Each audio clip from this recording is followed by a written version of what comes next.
Hello everybody, welcome to unique study centre. आज हम अपना बायो के 2 चैप्टर बचे हैं हमारे। एक जीव जनन कैसे करते हैं और आनुवांशिकता एवं जैव विकास। तो शुरू करते हैं अपना चैप्टर जीव जनन कैसे करते हैं।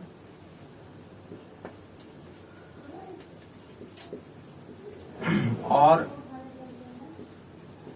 इस प्रक्रिया को प्रजनन बोलते हैं। जीव जनन कैसे करते हैं, इसकी मैकेनिज्म क्या होती है और इसी प्रोसेस को प्रजनन बोलते हैं।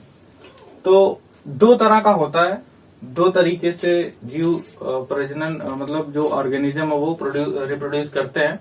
उसमें से पहला है एक अलैंगिक जनन होता है और दूसरा लैंगिक जनन होता है।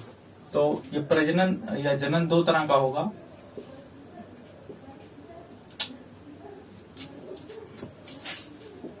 अलैंगिक, इसके बारे में पढ़ेंगे, और एक होगा लैंगिक।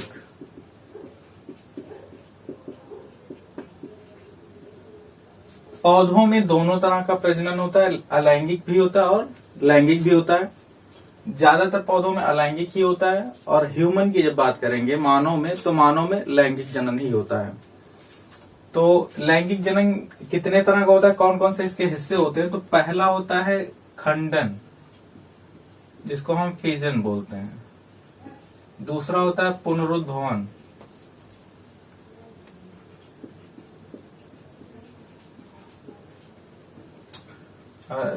रीजनरेशन। तो खंडन, पुनरुद्भवन, फिर उसके बाद एक जो स्पाइरोगायरा में होता है रीजन फ्रेगमेंटेशन और विखंडन, फिर मुकुलन, और एक होता है कायिक प्रवर्धन। मतलब जो पौधों के बॉडी पार्ट से ही निकाल करके उनका जड़ या जिस भी तरह से, अभी देखेंगे कि पौधे के सारे हिस्से से होता है, बस फूल और बीज इन दोनों को छोड़ करके, है ना। जिस तरह से भी दूसरे पौधे उगाए जाते हैं वो कायिक प्रवर्धन में आता है। और एक 6वां तरीका होता है बीजाणुओं द्वारा। तो ये 6 तरह के हमारे अलैंगिक जनन होते हैं। खंडन 2 तरह का होता है, एक होता है द्विखंडन और ये अगला होता है बहुखंडन।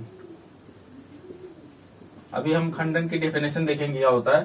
फिर पुनरुद्भवन, विखंडन, मुकुलन, कायिक प्रवर्धन। कायिक प्रवर्धन 2 तरह का होता है, एक होता है प्राकृतिक जो नेचुरल होता है, और एक जो मतलब मैन मेड होगा, है ना, मतलब आर्टिफिशियल, और एक नेचुरल, है ना। तो कृत्रिम, ये 2 तरह से होता है।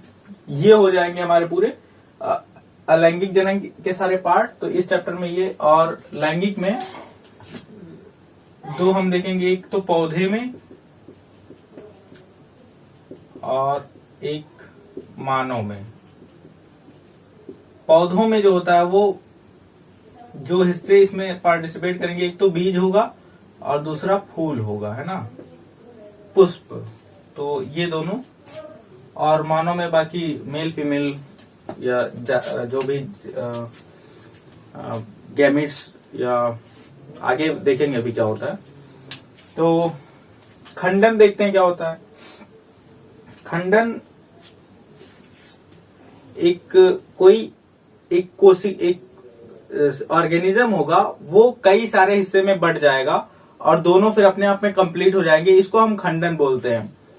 द्विखंडन क्या होता है, जब वो 2 हिस्से में टूटता है तो उसको हम द्विखंडन बोलते हैं, और जब बहुत सारे हिस्से में टूट जाता है तब उसको हम बहुखंडन बोलते हैं। तो द्विखंडन होता है अमीबा में, इसका एग्जांपल हमको मिलेगा अमीबा में।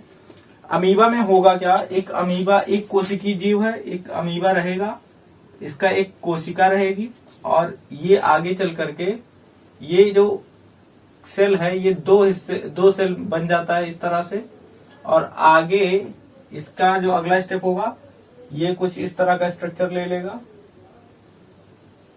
वही अमीबा दोनों इस तरह से, और अगले स्टेप में क्या होगा, ये दोनों अलग हो जाएंगे बिल्कुल। तो ये जो मदर सेल थी और या पेरेंट सेल जो था, उससे दो डॉटर सेल अगले स्टेप में कंप्लीट हो जाएंगे। इसी को हम बोलते हैं द्विखंडन। और ये एग्जाम्पल है अमीबा का। तो ये बहुखंडन क्या होता है, जो प्लेनेरिया होता है, प्लेनेरिया नहीं सॉरी प्लाज्मोडियम, जो तो प्लाज्मोडियम में जो रिप्रोडक्शन होता है वो बहुखंडन होता है। इसका मतलब ये एक ही बार में कई सारे हिस्से में टूट जाता है, कई सारे न्यूक्लियस में डिवाइड होता है, कई सारे केंद्रक इसके बनते हैं और एक ही बार में बहुत ढेर सारे प्लाज्मोडियम बन जाते हैं। तो ये होता है बहुखंडन। तो खंडन का डेफिनेशन यही है कि, और द्विखंडन और बहुखंडन दो तरह का होता है। तो जब कोई एक जीव एक से ज्यादा पुत्री कोशिकाओं में टूट जाता है, डॉटर सेल में, उसी को हम खंडन बोलते हैं। दो तरह का होता है, द्विखंडन और बहुखंडन। तो ये खंडन का हमारा हो गया। एग्जाम्पल हम याद रखेंगे इसके लिए अमीबा का और इसके लिए प्लाज्मोडियम का। फिर उसके बाद आता है पुनरुद्भवन। पुनरुद्भवन क्या होता है, जैसे छिपकली की जो पूंछ होती है वो अगर कट जाए तो फिर से पूंछ निकल आती है, तो इसी को हम पुनरुद्भवन बोलते हैं। इसमें प्लेनेरिया एक जीव होता है, इस तरह का उसका कुछ स्ट्रक्चर होता है, ऐसा रहेगा और इस तरह से, यहाँ इसे आंख जैसा बना होता है, कुछ इस तरह से प्लेनेरिया होता है। और अगर ये यहां से कट जाए, यहां से कट जाए, तो फिर ये आगे चल के 3 प्लेनेरिया बन जाएगा, तीनों कंप्लीट हो जाएंगे। इसी को हम पुनरुद्भवन बोलते हैं। तो ये भी एक तरह से प्रजनन का ही तरीका है कि 1 से 3 मतलब अलग अलग 3 प्लेनेरिया बन जा रहा है। अगर ये 3 हिस्से में डिवाइड हो जा रहा है तो इसको हम बोलते हैं पुनरुद्भवन, है ना। किसी भी मिसिंग पार्ट से पूरा का पूरा ऑर्गेनिज्म बन जाना, इसी को हम पुनरुद्भवन बोलते हैं, या वो चीज फिर से डेवलप हो जाना। तो ये होता है पुनरुद्भवन। फिर उसके बाद विखंडन क्या होता है, फ्रेगमेंटेशन बोलते हैं। जैसे जो काई होती है स्पाइरोगायरा, स्पाइरोगायरा एक रहेगा और वो फिर आगे चल के डिवाइड होगा, मतलब 2 में डिवाइड होकर के दोनों इंडिविजुअल कंप्लीट हो जाएंगे। इसको हम बोलते हैं विखंडन, है ना। उदाहरण क्या याद रखेंगे, स्पाइरोगायरा। और मुकुलन होता है। मुकुलन क्या होगा कि एक कोई जीव रहेगा और उसके बगल में एक छोटा सा मतलब एक छोटी सी गांठ बन जाएगी, और वो गांठ फिर धीरे धीरे क्या होगी, उस एक जीव जैसा ही बनने लगेगा। और धीरे धीरे जब वो इस लायक हो जाएगा कि वो अपना न्यूट्रिशन ले सकता है एनवायरमेंट से, फिर वो अलग हो जाएगा। एग्जाम्पल इसका मिलेगा हमको हाइड्रा में। लेकिन अगर एक कोशिकी की बात करेगा कि ऐसा एक कोशिकी जीव जो मुकुलन करता है, तो वो ईस्ट होता है। तो ये बात याद रखनी है यहाँ पे कि एक कोशिकी की अगर बात करेंगे तो ईस्ट होता है, और बहुकोशिकी की बात करेंगे तो हाइड्रा होता है। तो मुकुलन हमको मिलता है हाइड्रा में। फिर उसके बाद आता है कायिक प्रवर्धन, वेजिटेटिव प्रोपगेशन। प्राकृतिक और कृत्रिम दो तरह का होता है। प्राकृतिक में क्या क्या होगा, बाई स्टेम, मतलब बाई स्टेम, बाई रूट और बाई लीफ, है ना। ये तने द्वारा और जड़ द्वारा और पत्ती द्वारा, है ना। रूट स्टेम लीफ से जब होगा तो वो क्या होगा, प्राकृतिक। कायिक प्रवर्धन होगा। कृत्रिम क्या होता है, बाई कटिंग, ग्राफ्टिंग और लेयरिंग। तो ये आर्टिफिशियल होता है। मतलब किसी, जैसे गुलाब का पौधा होता है, तो गुलाब के पौधे की एक डाल काट करके अगर हम उसको लगा देते हैं उसकी कलम, तो वो एक नया पौधा बन जाता है। तो ये क्या हो गया, ये कटिंग हो गई, है ना, कटिंग से लगता है। और ग्राफ्टिंग क्या होता है, आम का पौधा होगा, एक ऊपर से दूसरा पौधा हम दूसरे किसी पेड़ की डाल ले आए, और एक कोई दूसरा पेड़ हो उसमें अगर उसको लगा करके बांध दिया जाएगा, ग्राफ्टिंग, जो कि आम में किया जाता है। तो इसको हम बोलते हैं ग्राफ्टिंग। और उसके बाद आता है कटिंग, ग्राफ्टिंग और लेयरिंग, है ना। मतलब उसकी एक परत मिट्टी की उसके ऊपर चढ़ा दी जाती है। जैसे चमेली का जो पौधा होता है, उस चमेली के पौधे की एक डाल को ले आएंगे और इस पौधे की इस डाल को यहां से जमीन में दबा के ऊपर ऐसे निकाल देंगे। कुछ दिन बाद क्या होगा, यहाँ से जड़ें निकलने लगेंगी, और जब इसको यहाँ से काट देंगे तो ये वाला दूसरा पौधा बन जाएगा और ये दूसरा पौधा बन जाएगा। ये तो पहले से दूसरा था। तो ये होता है लेयरिंग जिसको हम बोलते हैं। तो ये दो तरह के प्राकृतिक और कायिक प्रवर्धन प्राकृतिक और कृत्रिम होते हैं। इस तरह से ये आगे फिर बीजाणुओं द्वारा, इसका एग्जाम्पल हमको मिलता है जो फंगस होते हैं ना, जो कवक होते हैं, मतलब जो ब्रेड पे लग जाएगा फंगस, वो इसमें क्या होता है, स्पोर का फॉर्मेशन होता है ना। बीजाणु इस तरह से कुछ बने होते हैं, स्ट्रक्चर इनका कुछ ऐसा होता है, इस बल्ब के जैसा ऐसे रहेगा और इसके अंदर ये सारे भरे रहेंगे।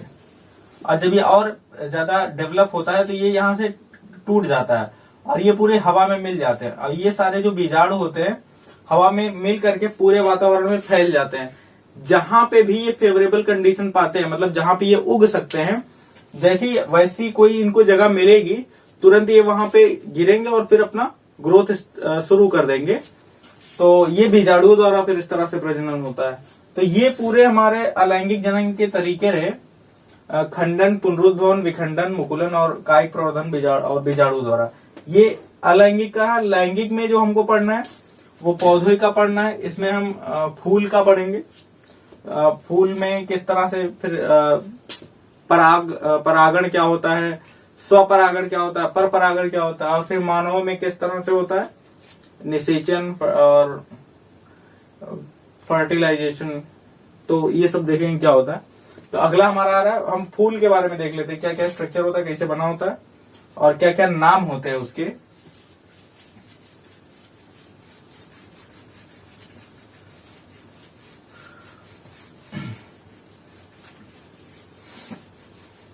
फूल कुछ ऐसे होते हैं जिनमें कि नर और मादा दोनों हिस्से होते हैं और कुछ ऐसे होते हैं जिसमें बस एक ही होता है। तो अभी यहाँ पे जैसे सरसों का जो फूल होता है उसमें एक ही फूल में वो नर मतलब जो मेल और फीमेल गैमेट्स प्रेजेंट रहते हैं। स्ट्रक्चर कुछ ऐसा बनेगा फूल का।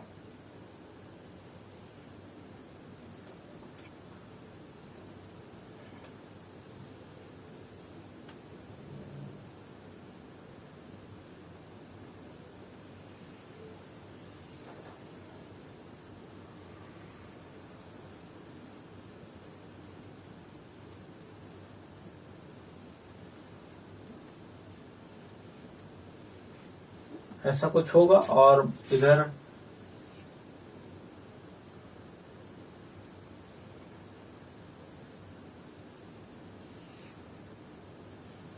इसको बोलते हैं, इसके अंदर ये फिलामेंट और इसके ऊपर एंथर और इसके अंदर रहेगा पराग कण इस तरह से। तो छोटे छोटे पराग, ये पराग कोष होता है और इसके अंदर पराग कण भरे होते हैं जो कि मेल हिस्सा होता है किसी भी फूल का, है ना। तो ये सारे पंखुड़ियां और जो भी नाम होता है इनका, है ना, ये जो किसी भी फूल में कलरफुल होंगे ना उसमें सुगंध होती है, उसकी भी वजह होती है क्यों, क्योंकि ये अट्रैक्ट करते हैं, मतलब आकर्षित करते हैं जो कीट पतंग होते हैं उनको। तो देखते हैं क्या प्रोसेस होता है, कैसे। इसको बोलते हैं वर्तिकाग्र। और ये होता है पराग कोष और इसी के अंदर भरे होते हैं पराग कण, इसको बोलते हैं फिलामेंट। और ये पंखुड़ियां, है ना। और ये जो होता है यही होता है अंडाशय। एक बार हिंदी में थोड़ा क्लियर कर लें क्या होता है।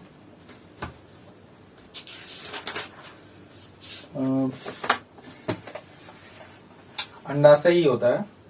और बाह्य दलपुंज और दलपुंज, स्त्री केसर, पुंग केसर, वो भी अपना देखेंगे, है ना। तो जो मेल हिस्सा होता है उसी को पुंग केसर बोलेंगे और ये हिस्सा तो स्त्री केसर होता है पूरा का पूरा, है ना। तो इसके अंदर भरा है पराग कोष। यहाँ पे फर्टिलाइजेशन या निषेचन होने का जो प्रोसेस है पूरा, उसके लिए क्या होना चाहिए, पराग कण का इस वर्तिकाग्र पर पहुंचना है किसी भी तरह से। इसके लिए कैसे जा सकता है, या तो हवा से चला जाएगा या फिर इसको कोई मक्खी ले जाए, कोई कीट पतंग ले जाए, है ना, कोई छोटा सा कीड़ा ले जाए, या चिड़ियों से चला जाए, है ना, किसी भी तरह से इस पराग कण का इस वर्तिकाग्र तक पहुंचना है इसको। तो इसी प्रक्रम को हम परागण बोलते हैं, परागण। तो परागण क्या होता है कि किसी पुष्प में पराग कण का पराग कोश से वर्तिकाग्र पर पहुंचना परागण कहलाता है। यह दो तरह का होता है, एक स्वपरागण, एक परपरागण। स्वपरागण और परपरागण क्या होता है, अगर पौधा एक है, उसी में वो पराग कण जो है वो इधर उधर जा रहे हैं, तो वो होगा स्वपरागण।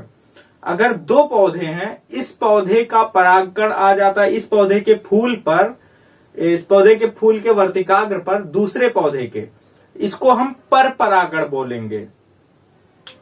तो स्वपरागण और परपरागण का कॉन्सेप्ट ऐसा ही होता है कि हम इस तरह याद रखेंगे कि अगर पौधा एक है, एक पौधा है पूरा का पूरा, इसमें जो भी होगा वो स्वपरागण ही होगा।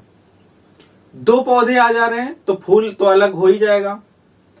तो हम इस तरह याद रखेंगे। हो सकता है कि इसका यहां पर पहुंचना होगा परागण। एक पौधा है, इसमें एक फूल इधर लगा है, एक फूल इधर लगा है। अब अगर इसका यहां पे भी चला जा रहा है, इसका परागकण इस पे भी चला जा रहा है, तो भी ये स्वपरागण ही होगा। और अगर कोई दूसरा पौधा है और इसके इधर फूल हैं, इससे इसमें आ जाए, तब इसको बोला जाएगा परपरागण। तो ये स्वपरागण और परपरागण में डिफरेंस होता है। और फिर निषेचन का जो थोड़ा सा प्रोसेस होता है क्या क्या, तो इसमें आगे जब ये अब दो स्टेप में कंप्लीट होता है ना, मतलब एक तो पहला स्टेप होगा इसमें फ्लावर वाले में, पहला तो परागण होगा, दूसरे स्टेप में फर्टिलाइजेशन होता है। तो फर्टिलाइजेशन एक पूरा का पूरा डिफरेंट ही प्रोसेस होता है। अब उसमें क्या क्या होता है, तो जब ये पराग कण इस वर्तिकाग्र पर पहुंच गया, यहां से फिर क्या होगा, वो डेवलप होना शुरू होगा, जर्मिनेशन होगा उसका, और मतलब अंकुरित होने लगेगा वो धीरे धीरे। और यहां से फिर ये क्या होगा, एक धीरे धीरे बढ़ने लगेगा, यहाँ पे एक ट्यूब निकलने लगेगी जिसको हम पराग नलिका बोलते हैं। जब ये पराग कण यहाँ पे पहुंच चुका है, तब यही डेवलप होकर पराग नलिका यहाँ पे हमको मिलेगी। और ये पराग नलिका में क्या होंगे, मेल गैमेट्स रहेंगे, है ना, मतलब नर युग्मक रहेंगे। और ये आगे चल के यहाँ पे जो स्ट्रक्चर होगा, यहाँ से घूम करके आएगा, यहाँ पे दो नर युग्मक रहते हैं। इस जो पराग नलिका होती है, इसमें एक क्या होता है, यहाँ पे जो फीमेल गैमेट्स होता है ना, मतलब जो मादा युग्मक होता है, उससे वो एक फर्टिलाइज होता है, उससे कंबाइन होता है। और अगला वाला जो होता है वो यहाँ पे जाकर के इसमें कंबाइन होगा, जिसको हम ट्रिपल फ्यूजन या त्रिसंयुग्मन बोलते हैं। तो यहाँ पे जो डबल फर्टिलाइजेशन होता है, एक तो इसके साथ होता है जो कि फल आगे बनाएगा, और ये जो बनाएगा वो उस मतलब सीड का कवर बनाएगा, सीड का कवर बना रहा होगा। और बाद में क्या होता है, ये पूरा हिस्सा जो होता है, ये फ्रूट, यही फल बन जाता है। और ये जो निषेचन यहाँ पे हुआ, यही बीज बन जाता है। तो इस तरह से ये पूरा का पूरा जो रिप्रोडक्शन, ये इतने दो स्टेप में कंप्लीट होता है। पहला होता है परागण, और दूसरा होता है निषेचन, तब जाके कंप्लीट होता है पूरा का पूरा एक मतलब फल, तब जाके तैयार होता है। तो ये स्टेप्स होते हैं। और जो सेक्सुअल पार्ट्स होते हैं किसी भी प्लांट के, वो सीड और फ्लावर होते हैं। उसके बाद ह्यूमन में, तो ह्यूमन में मेल बॉडी एक होगी और एक फीमेल बॉडी। मेल से स्पर्म मतलब जो स्पर्म मतलब जो